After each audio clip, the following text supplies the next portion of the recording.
We are exploring the Sikh of Shelach, volume 23, about the stories of the Meraglim, of the spies. And the Rebbe asks three questions, essentially. The Rebbe says, number one is, the sending of the spies was not commanded by Hashem to Moses, thou shalt do this. It's presented as a command, but it's presented as a command that's qualified. Do it if you want to. Shlach lecha anoshim, send to you the spies. And Rashi says, l'daitcha, according to your opinion. I'm not commanding you to do this. It's almost like God made a suggestion. If you want to do it, do it. It's up to you. And this is a very strange thing. Since when does Hashem make suggestions? And since when does Moshe have his own opinions? Plus, if Moshe has an opinion, obviously, it's because that's the will of Hashem. Moshe is a faithful servant. He doesn't have agendas. So why is this done in such a strange way? I'm commanding you to do it if your opinion agrees with it. If it's not a good idea, so why would I let you do it? Plus, if it's not a good idea, Moshe would never have that opinion. If Moshe has that opinion, clearly it's a good idea from the perspective of Hashem. So why doesn't Hashem just command him to do it? Question one. Question two is, how is it that these spies were such righteous people that Moshe handpicked? The Torah testifies, Anashim, men of stature. Rashi b'nei Yisrael, the leaders of the people, and Rashi says at that time they were all kosher, they were selected as high-level Jews. But they all failed miserably in 40 days, and they lost their faith. The whole generation was witnessing miracles. And obviously they had tremendous faith, let alone the leaders. They lost their faith in 40 days, and they came back and rebelled against Hashem's plan. It doesn't make sense. It's not like one of them or two of them fell off the wagon. The entire group, except for Yeshua and Caleb. Parenthetically, those two, because they did a protective measure. Yeshua, because Moshe changed his name and prayed for him that God should protect him, and Caleb, because he went to Hebron and prayed at the Yoel. He went to the Yoel of the patriarchs, the matriarchs, and that's why he was spared. But by and large, the whole group failed. A whole group of righteous people should go from the top level of holiness and faith to the lowest level of total rebellion against Hashem's plan. Just in 40 days, it just doesn't make any sense. And the third question is, why was such an emphasis to bring back the fruits of the land, which were giant and oversized, and they would definitely call attention to them, and people would start suspecting that they're spies. Like, why is that important? And it can abort the entire mission. Come back and give a report. You have to bring the fruits. And it's a big deal. In the Torah, it's emphasized over and over that this was a command. V'his chazaktem, be strong, meaning don't be afraid, and bring back the fruits. And then it says they brought back, and they came up with a big cluster of grapes carried by a whole bunch of people, etc., etc. So it's pivotal. It's not just a side note. Like, why is that important? So the Rebbe comes along. Let me bring up, just to keep easy way of remembering, to put all the questions on the screen, as per my custom. So here are the questions. Why didn't Hashem command it, but suggested Moshe do it by his own opinion? Number two, how could righteous people fail so miserably? Number three, why bring home the fruits from Israel at risk of being discovered, etc.? Then the Rebbe answers, the mission was all about going from faith to logic. They all had faith. They said, Nasa v'nishma at Sinai. The purpose of this mission was for them to explore it logically. That's the purpose of this mission. It wasn't about going with faith, whatever Hashem says is true. No, the purpose of this mission was to scout it. I want you, I know till now I told you just to accept everything I say. Now I want you to explore it intellectually and scout it out with your own minds and tell us the conclusion. So that answers all the questions. Let's go from the bottom up. Question three. They're supposed to bring home the fruits because they're supposed to win over the Jewish people. The Jewish people should be convinced with their own eyes and with their own minds that this is the truth. Not just because Hashem told Moshe, trust me, I'm going to do it. Beyond trust, it should make sense. They should be convinced. So you got to show us the oversized fruits. Of course, they used it and they turned it on its head and showed what a strange place it is, and the people are also oversized, and there's no way for us to conquer it, which is all true. But the mission from Hashem's perspective was show them the fruits, show them, convince them. We shouldn't just be doing it because Hashem said so. We now should be convinced intellectually. Question three, how could they fail so miserably? Again, because now suddenly, for the first time, they're being told to use their brains and to come to logical conclusions. So from their perspective, they were fulfilling exactly what they were told. They were told to go and come up and use their minds and report their conclusions. That's what they did. That's how it's possible for people with total faith to fall so miserably. Because suddenly, in their perspective, they're now not using faith, they're using logic. And logic dictated a different conclusion. And this explains the beautiful nuance in question 1. Hashem says to Moshe, I want to suggest this mission. According to the narrative in Deuteronomy, it came from the Jews, and therefore Moshe brought it up to God, and God sort of acquiesced. But the way it's written in our portion, it was a command, but it was a suggestion. I want to suggest this, if you like the idea, if it suits your opinion. Because remember, the whole purpose of this mission is to take the Jews from just being subjects of God to being students of God, from just serving Hashem with faith to now being convinced logically. And therefore, Hashem says to Moshe, if I command you this, that's contrary to the whole mission. This mission isn't about being commanded. This mission is about integrating logically. And therefore, Hashem says to Moshe, Shlach lecha. This is a brilliant interpretation of the Rabbi. L'daitcha.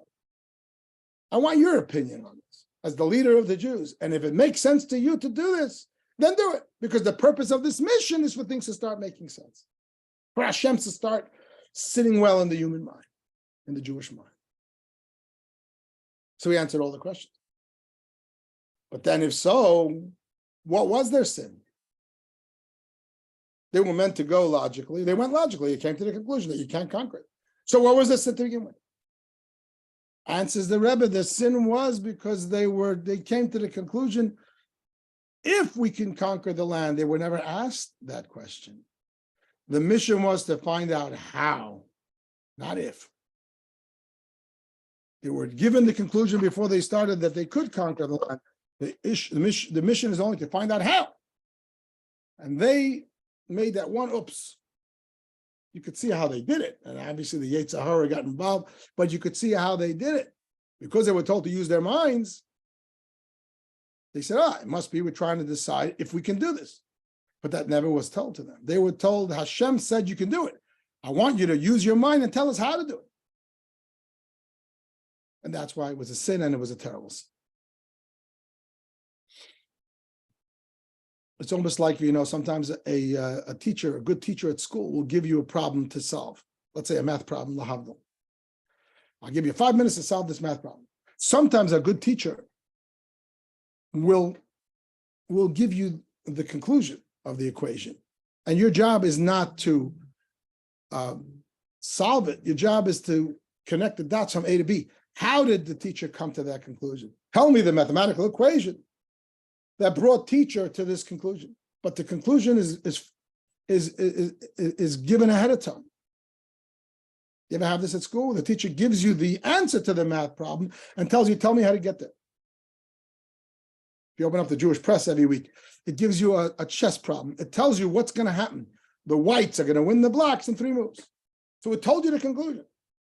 Your job is to figure out how to get there. And it's no less a mental exercise and a fascinating one at the same time, even though you know the conclusion, but you're told to find that conclusion. Hashem tells Moshe, and Moshe tells the Jewish people, the conclusion is a given. Hashem's going to conquer the land. We're not leaving faith at the door, that's for sure. But Hashem wants you to use your mind to figure out how to get there. And the mind plays an important role, but not because the mind will decide the conclusion. The mind will decide how we got to that conclusion. Now you could say, what's the point of that? If you already told me the conclusion, why do you need me to tell you how to get there? You're telling me that this is the conclusion. We're gonna go conquer the land, and it's gonna be happily ever after. This is the mission. So I have to tell you how to do it. You're God. You'll do it anyway.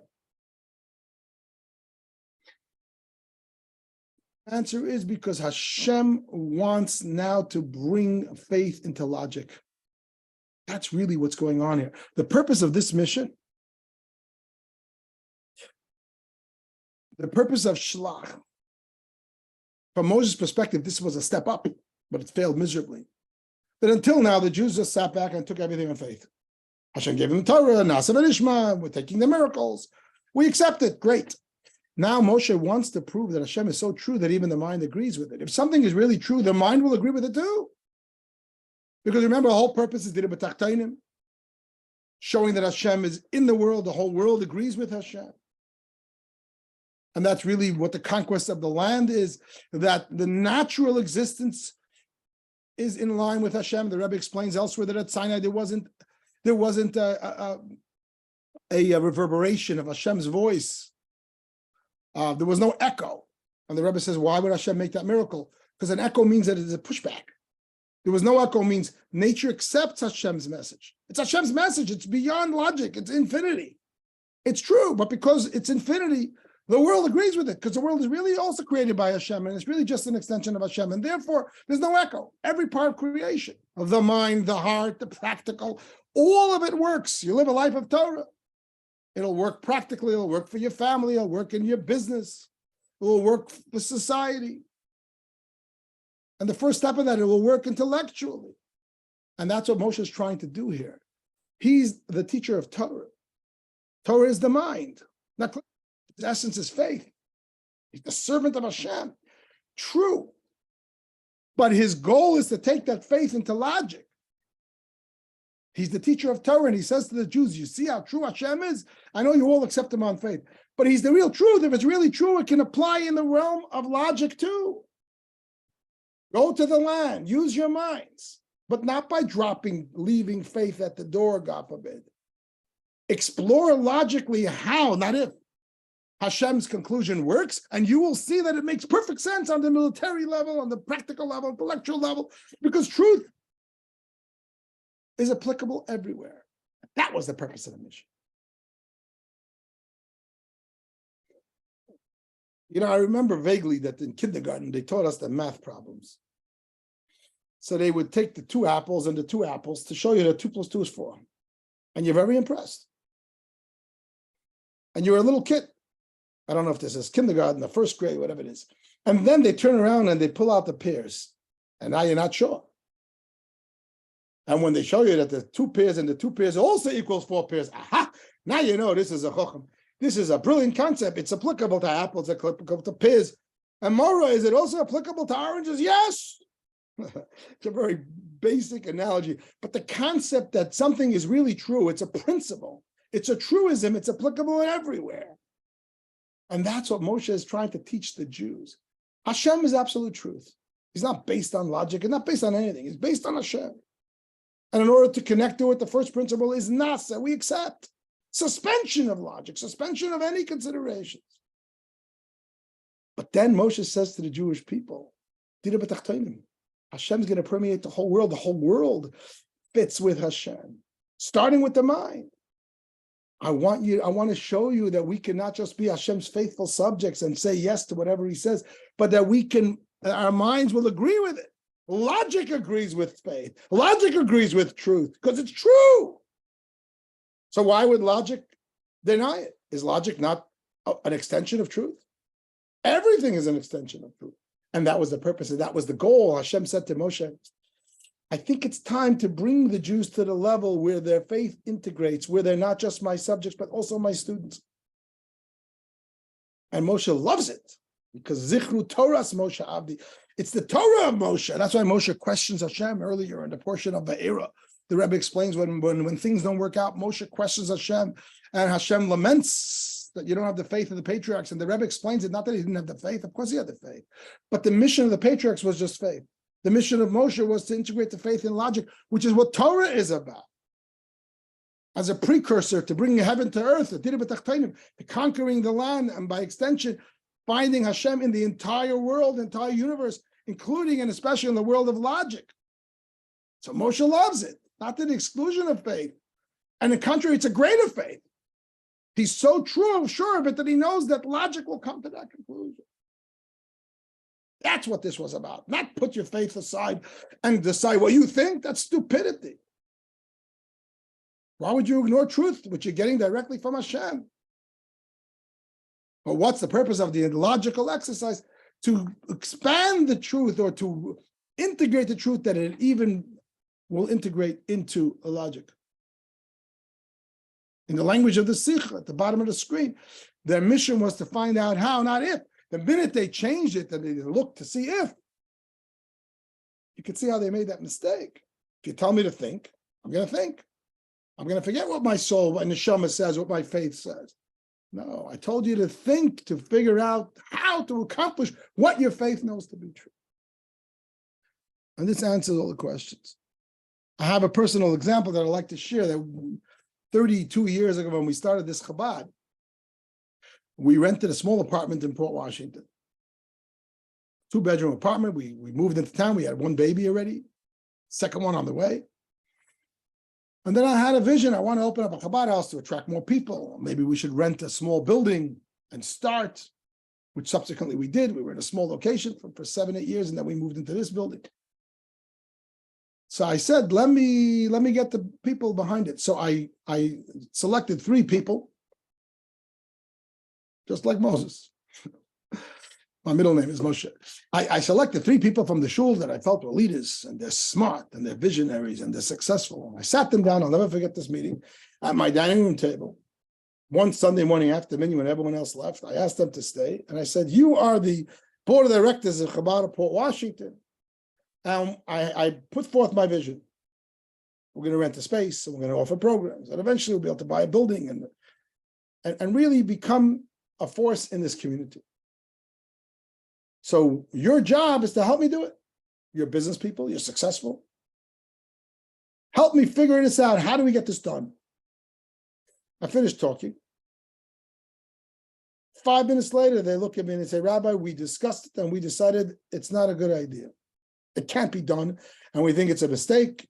Instead, every Shabbos, another one of us will host a minyan in our living room.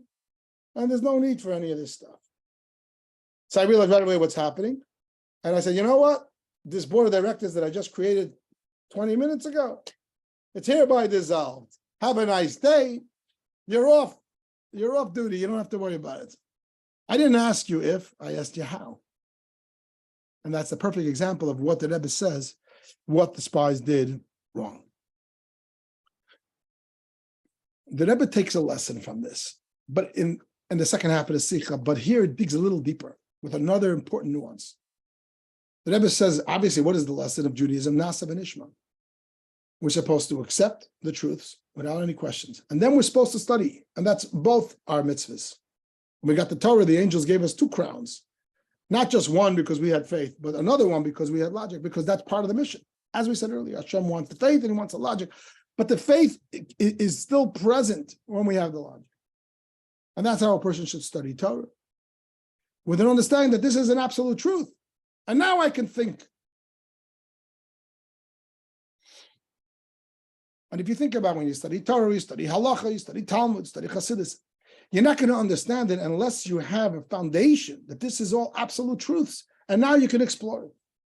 So it's an interesting system. God calls the Jewish people a people of faith. Ma'aminim b'nei ma'aminim, believers, children of believers. But we're also called in Torah, Am Chacham ben Aven, a brilliant people. And God gives us his book, which is the most brilliant of brilliance. And he says, you're so smart, study. Ask anyone on the street if these 2 things go hand in hand. Either Hashem is telling me to think freely, or he's telling me what my conclusions are. Which one is it? Imagine I set up a think tank, and I tell the people that they should think, but here are the principles that they should think. And based on this, they should think. That's not logic. 9 out of 10 people will tell you that's not really logic. And yet we are called the people of the book. Am Chacham ben Aven. This is brilliance. Says that, but not only is this also brilliance, but this is really the only smarts. The Rebbe presents here a very powerful thing. That if I use the mind without the foundation of faith, I can come up to stupid conclusions. I will not really be logical. Only when I have a foundation of faith, certain truths that Hashem tells me through Moses and Torah. In the language of the Sikha, I'm Shelach, I'm a Shliach. Now I have certain axioms. Now I can come to the truth, to the logical truth. This seems so counterintuitive. If I put aside any faith and I think logically, I'm not being logical. Says the Rebbe, no, I'll tell you why. Because what is the definition of logic, of intelligence? To search for truth without any bias. It's impossible for a human being not to have bias. Let's say, for argument's sake, the mind isn't biased, but the mind is connected to a body and to a person who has all kinds of experiences. And therefore, by definition, it's impossible to really be logical without bias. Take the Supreme Court of the United States. Let's argue it's the greatest minds in the nation. So why are they split in two directions? Because a mind, by definition, is biased based on experience, based on personality traits, based on different things that he or she experienced.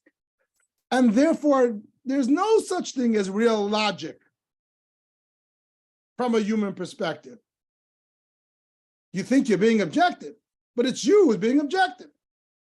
There's bias, just like bribery. You can be a brilliant person. Torah says if someone gives you a bribe, it will now corrupt your thinking. It doesn't mean that you're going to go counter to your thinking. No. Contrary to your thinking, you're smart and you're righteous. But it will convince you of a different truth. That's what bribery does.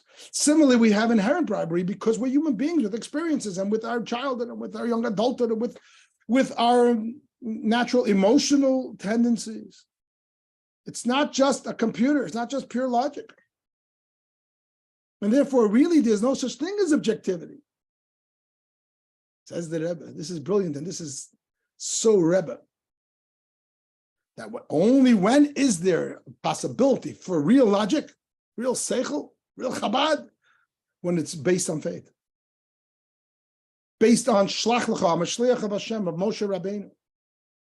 Based on an attitude that what is life? There's truths that are beyond me. It's not about me. It's about the truth. And my purpose in life is to live that truth. I've set myself aside. Bittul. It's not about me. It's about the truth. It's about promoting the truth, finding the truth, teaching the truth. I'm a shliach. That's what the portion is named. When a person has faith, Nasa ben Ishma, his life or her life is dedicated just to finding truth. And truth is given to us on a silver platter, which is Hashem and Torah. Before, no questions asked. Now there's no bias. If I have bittul, if I understand it's not about me, it's about my mission. I have no bias. Bias comes from a focus about me. But if my life is predicated that I'm a servant of Hashem, a servant of Moshe, so there isn't really a bias. I don't care what to think. Whatever I need to think, whatever Moshe tells me. Now my mind is free to think objectively, like a computer chip, completely objective, because it's logic that's based on truth. It's logic that's based on a dedication to truth. And therefore, it's logic that's able to be unbiased. I heard the story of these great professors from Israel, brilliant people who walked out of Yechidus with the Rebbe, and they said they're blown away. That on the one hand, the man is brilliant. He knows everything. He's current on all the medical breakthroughs, and he can quote any Shakespeare play. He can finish a sentence. Brilliance. Knows 21 languages. And then when it comes to talk about faith, he's like a child. It's as pure, the faith is like a child. They were saying it derogatorily, but the Chassidim, this is, you got it, you hit the nail on the head. It's brilliance because it's based on a faith. It's like a child. There's no bias. I have no leanings because it's not about me. It's about my mission. And my mission is about truth. And now I'm going to use my mind to discover it, to explore it. It's going to be pure seichel. It's going to be, and therefore the same Torah says you're a people of faith and you were really, truly a brilliant people.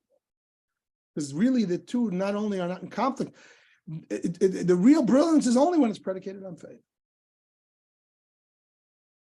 A very special explanation at the end of the Sikh.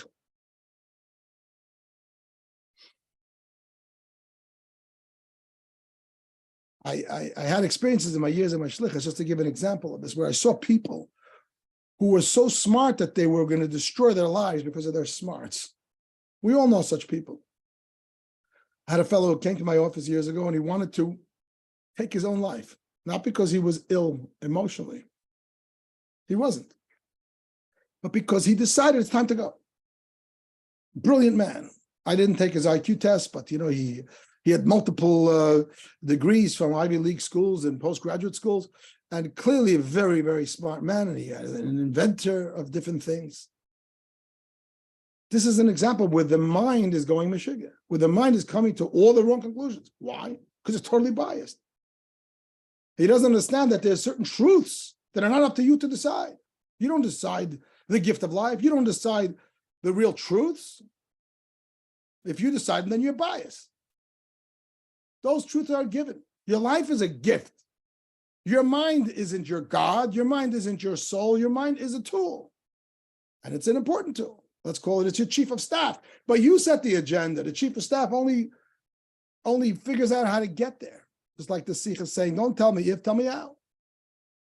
But if the mind becomes the king of the palace, of the human palace, that's idolatry. And it also becomes corrupt.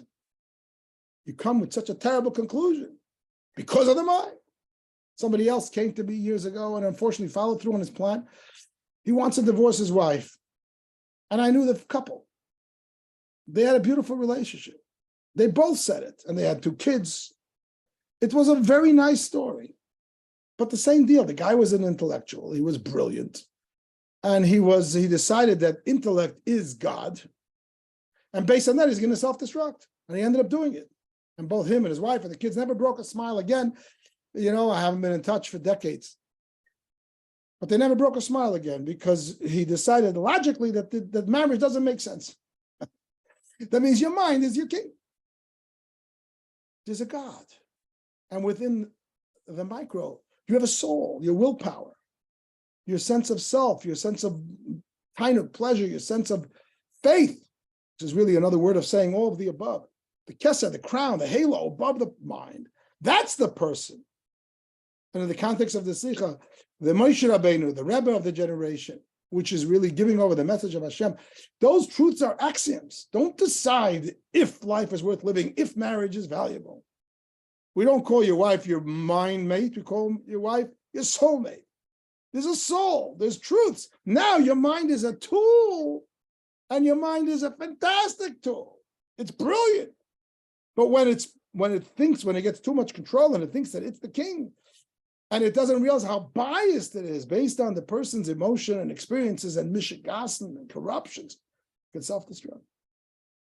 You're talking today about worried about AI. AI, artificial intelligence, becomes too strong, it can destroy the world. What about human intelligence? When we worship human intelligence before AI, UI is destroying the world. Because we see today the most brilliant professors are coming up to the worst conclusions about life, about marriage, about equality, about all the nonsense that's going on in our world today. The mind can be our worst enemy, especially those who think that they're thinking totally freely without any objectivity, without any basis of faith and any truths. It says that Rebbe, this is the most subjective thinking.